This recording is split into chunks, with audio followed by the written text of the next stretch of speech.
welcome everyone to Learning Impact on Demand 2020, Solutions for Highly Effective Digital Teaching and Learning in response to the accelerated move that we've had to remote education.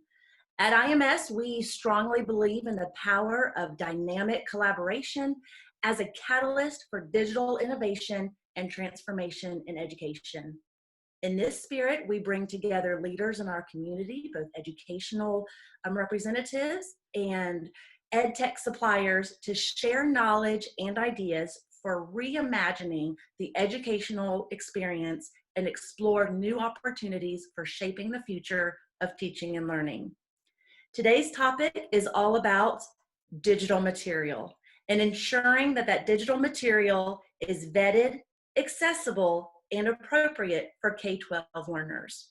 It's my pleasure to welcome and introduce our speakers for today. We have Jeanne Imbriale, Director of the Office of Enterprise Applications with Baltimore County Schools. Hello, everyone. Thanks for being here, Jeanne. Jim Corns, Executive Director for Information Technology, Baltimore County Schools. Hey, everyone. Welcome, Jim. And also from Baltimore County Schools, we have Tara McNulty, Supervisor of Applications, Operations, and Implementations. Hello, everyone. In addition to Baltimore County Schools, we also have a representative here from VitalSource Technologies, Andrew Alfers, Vice President of Product Management. Welcome. Hi, everyone. Great to be here. This is a great group of folks. We're excited for this conversation and looking forward to what is to come. And with that, Jeanne, I'm going to turn it over to you. Welcome, panelists, and again, welcome everyone to this webinar. Today's topic of conversation, as shared before, is application vetting. This is a topic of conversation that is relevant in our current environment and surely will have a lasting impact. It's also a conversation that we, as colleagues, have bonded over because it's something that we have continuous conversations about, and we are always striving to make better.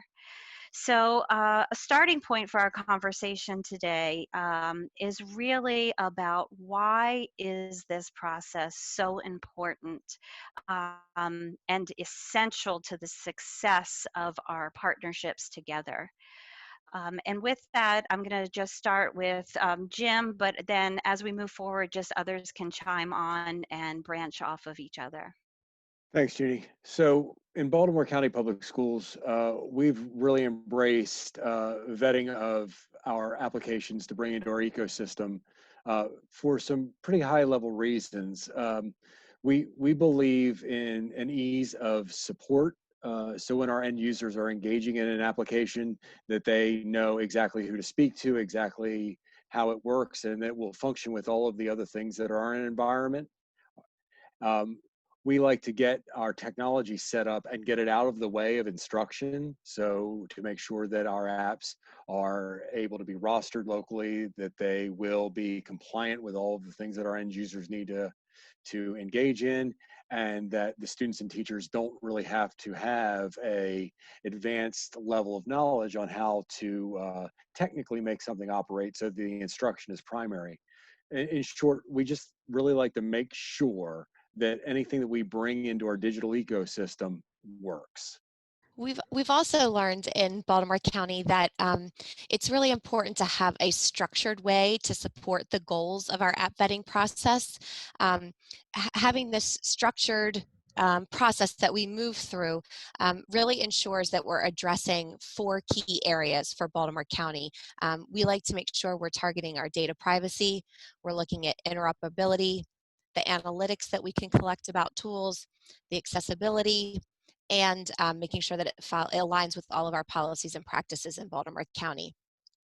It also makes sure that all of our stakeholders are involved, that it's not just one office in DOIT or just academics looking at the product, but that we're really involving everyone in the process, which is important.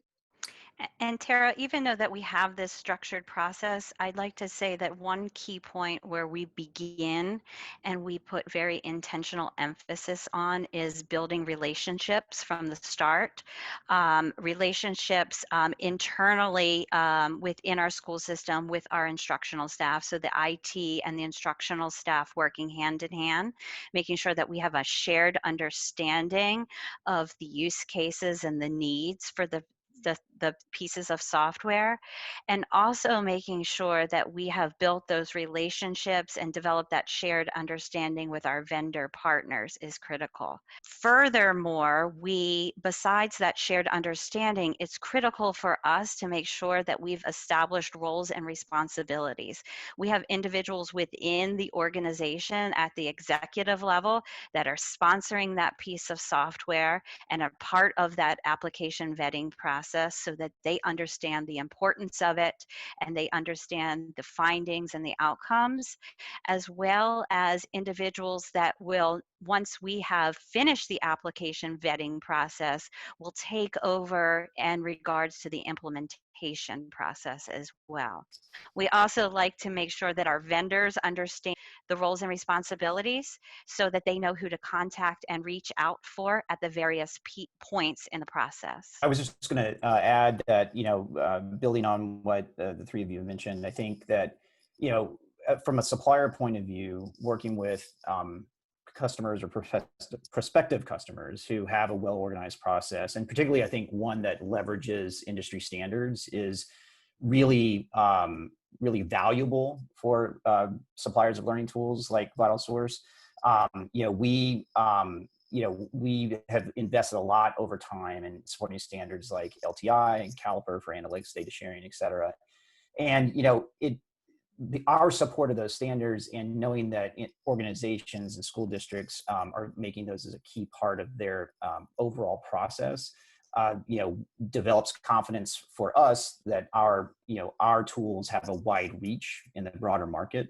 And, I think importantly for us as well, it reduces our maintenance, maintenance costs over time, which ends up providing the market overall a more reliable product and service. What you were saying also resonates with me because one of the reasons why we instituted an application vetting process was also to help to create some efficiencies.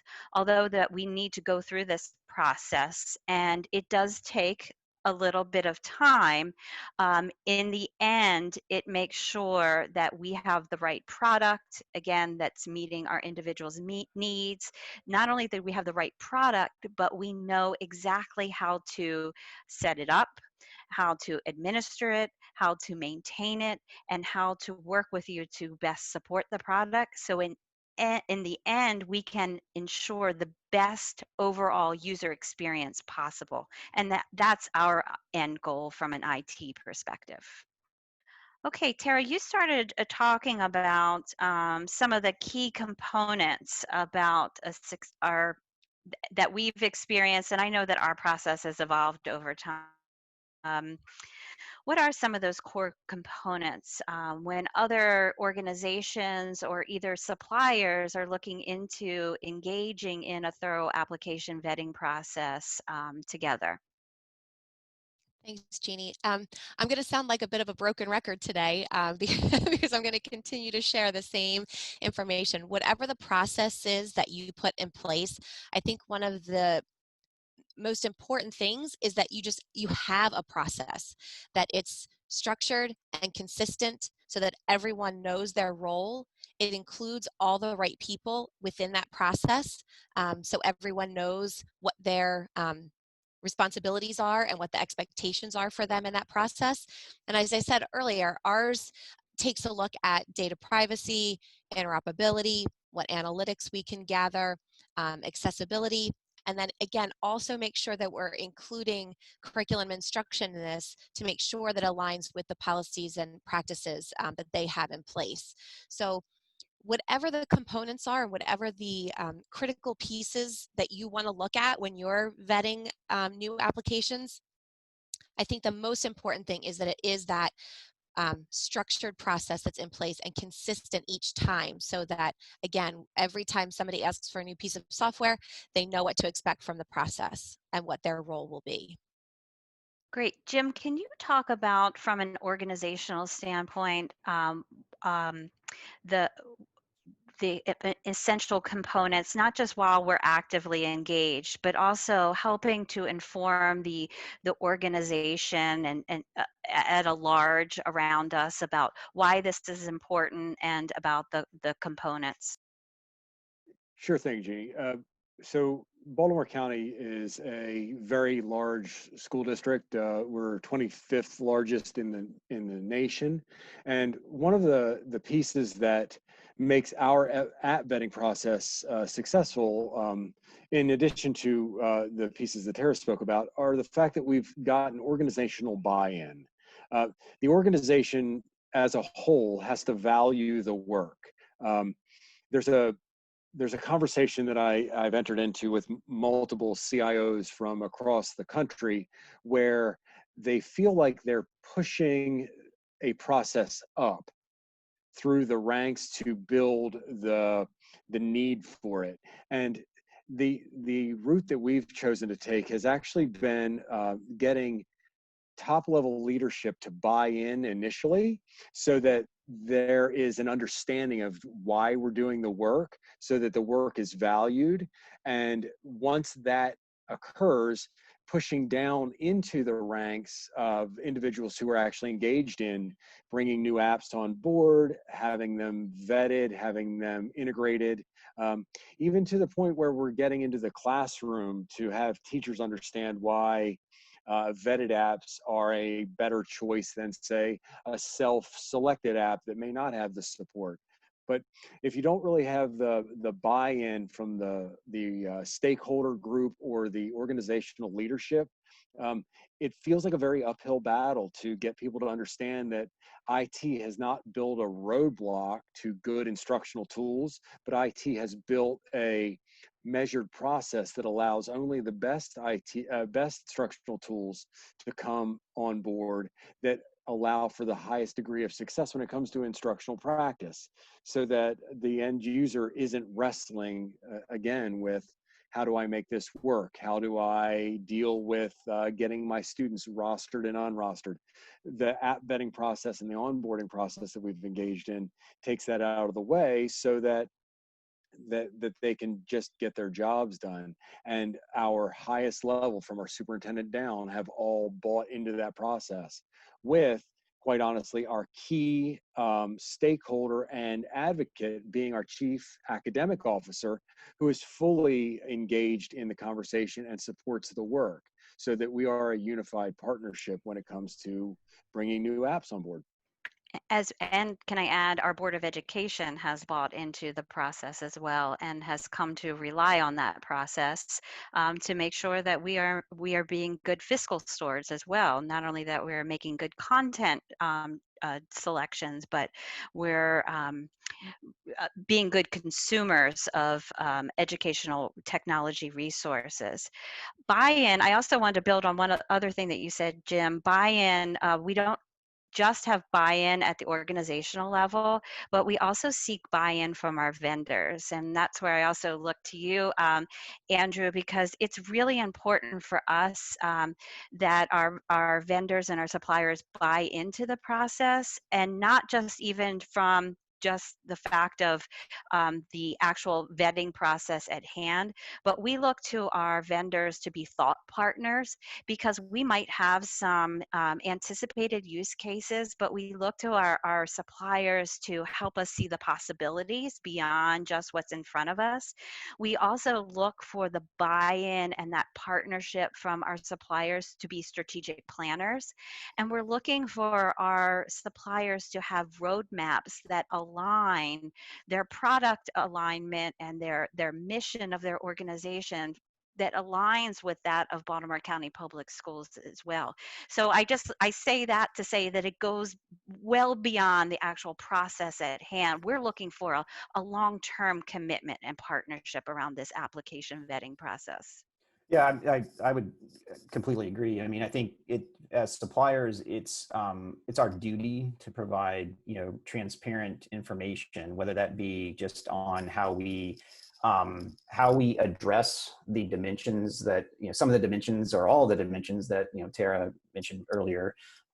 It also, I think, demonstrates our commitment in understanding the values that, Jim was talking about that may, we would hope, or there are many commonly shared values across many districts, across the country, if not all districts across the country, but also understanding the unique and maybe particularly local concerns of values that a particular district customer has for us. And then, frankly, if we're going to have an ongoing relationship with a district customer and hopefully have our applications used successfully among the district, then being partners in understanding the district's needs and to your point, communicating where we've seen success in the usage of our digital learning tools in other environments makes for a reciprocal good relationship. And I think, purely from the supplier point of view, if our learning tools are being used successfully at the school district or in the schools themselves by students,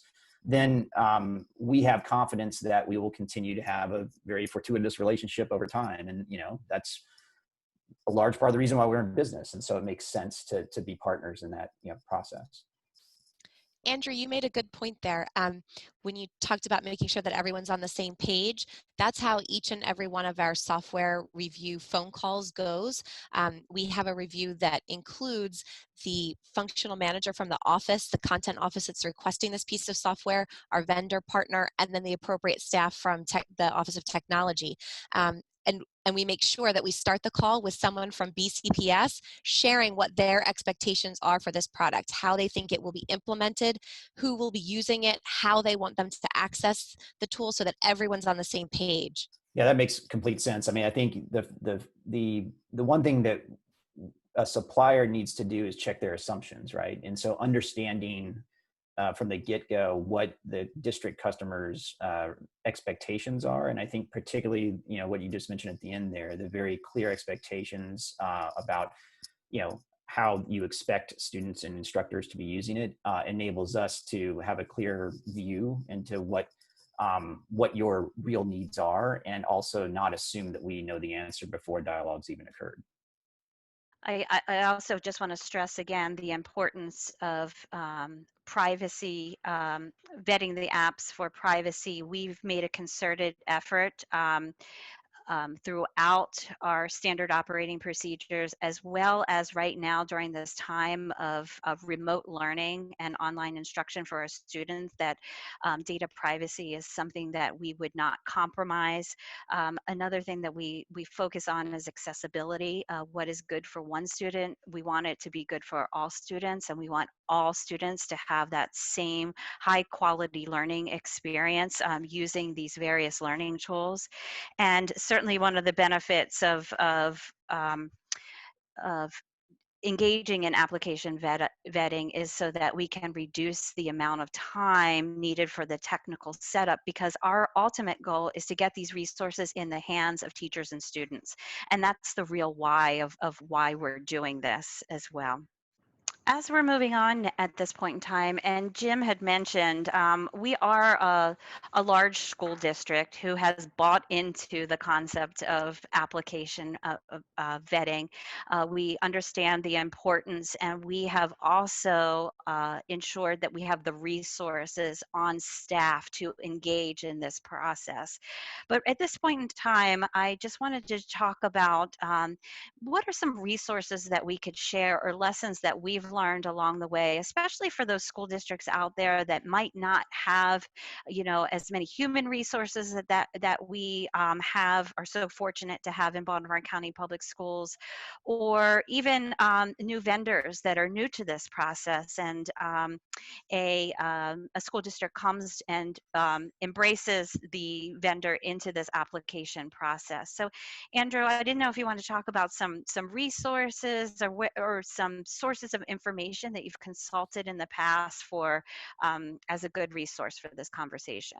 I'd say probably from the supplier's perspective, and certainly we at VitalSource really believe this strongly, that if school districts really, engage and support standards organizations like IMS Global, and there are others that are relevant to the educational industry, that's key.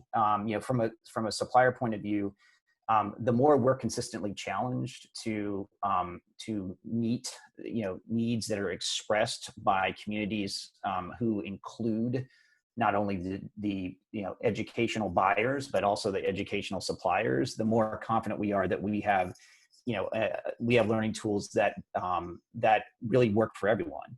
And I'd say from the putting myself in the shoes of a district decision maker, particularly if I work at a smaller district, knowing that there is a community to learn from and resources available to just get a head start on understanding what it is to challenge suppliers about is really important, right? And I think if you're able to sort of crowdsource from a broad community of stakeholders like yourselves, what are the right things to learn from, and then ultimately to hold suppliers accountable, it ultimately makes our sort of part of the process as a supplier a more efficient one, and we can better have the kind of dialogue that we were talking about earlier.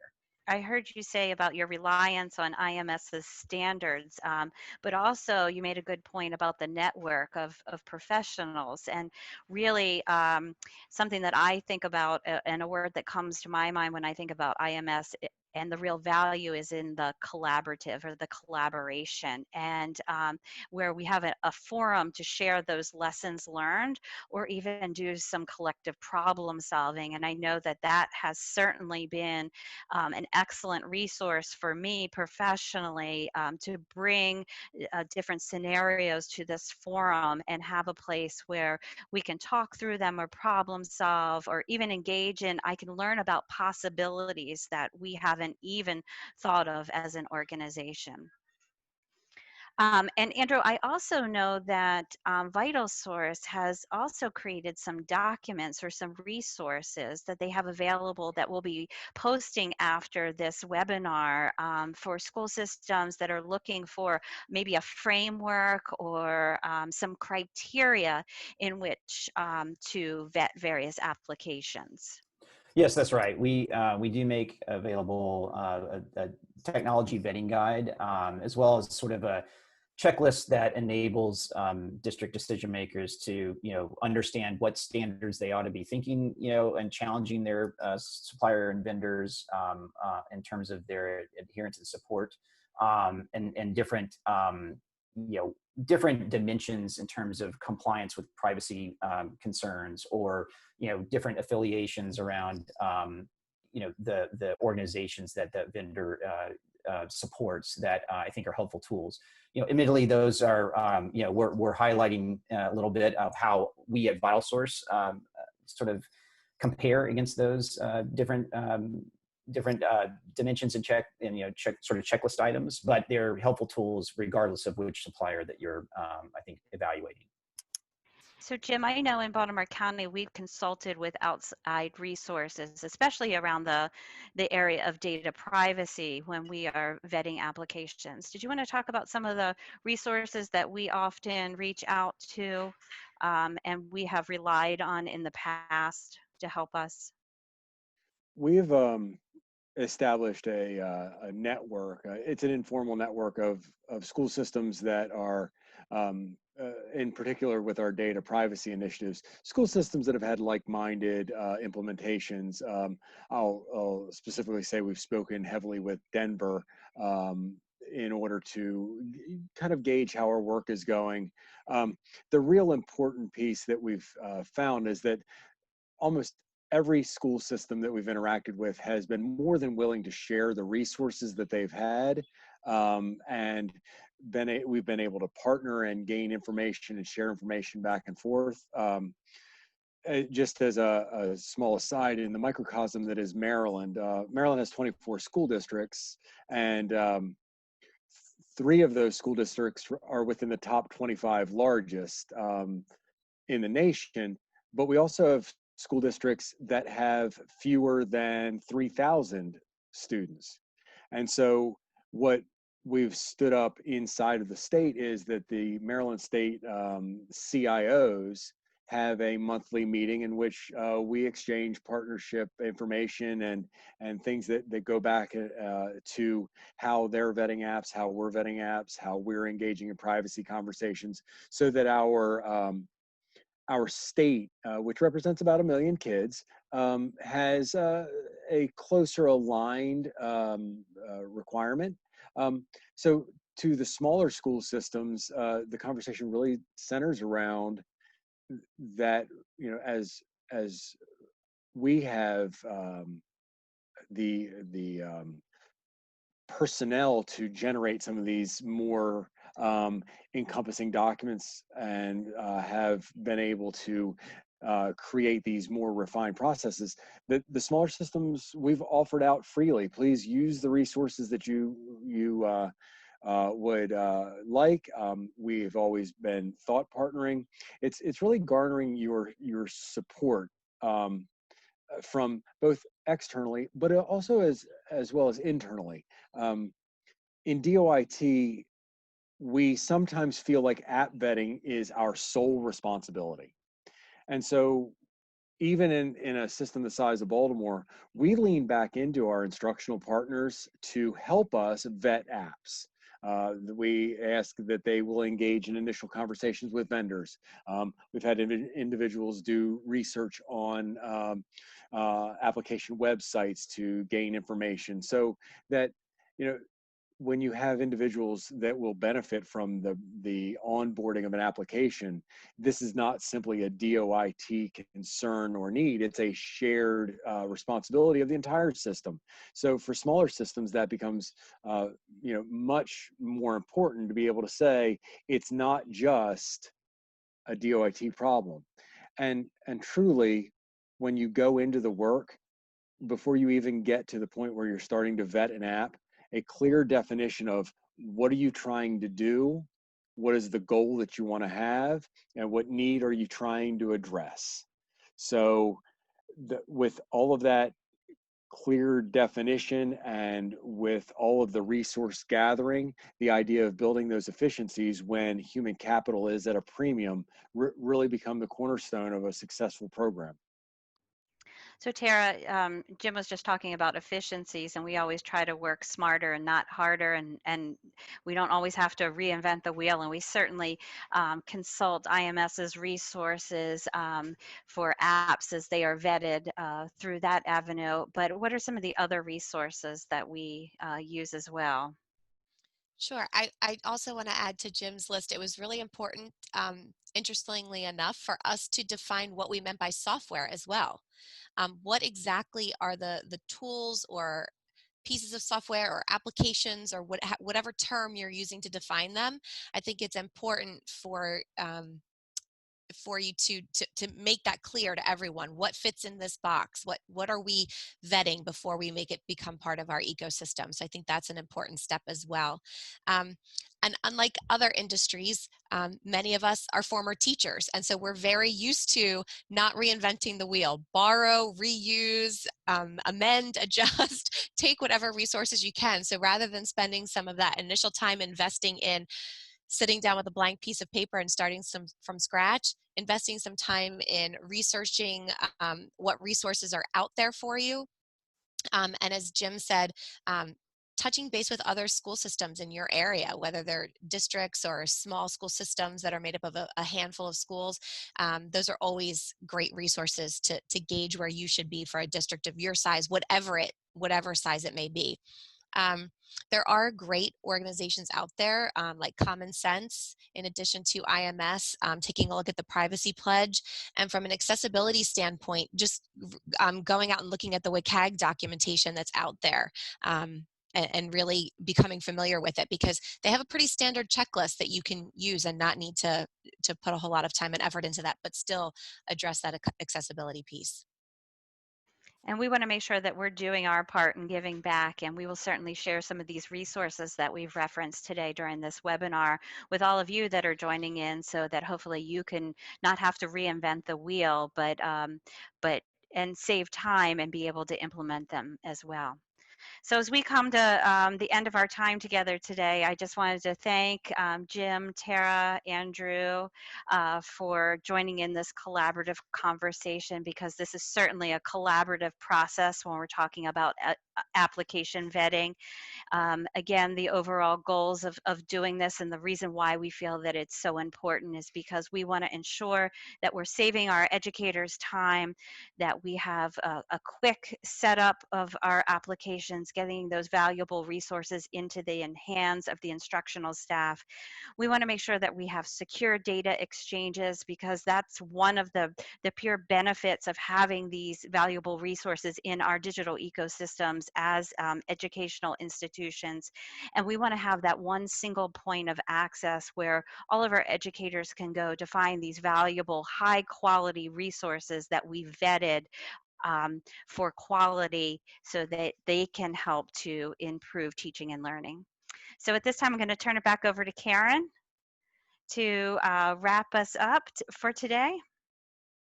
Wonderful. Thank you, Jeannie, and thank you to the rest of our speakers, and thank you to our viewers who have joined us for today's discussion. And I'd like to take this opportunity to remind everyone that there will be more webinars that will dive deep into various conversations around these topics in the coming days and weeks. And we look forward to seeing everyone back here for more on our series, Solutions for Highly Effective Digital Teaching and Learning. Thank you. Bye-bye.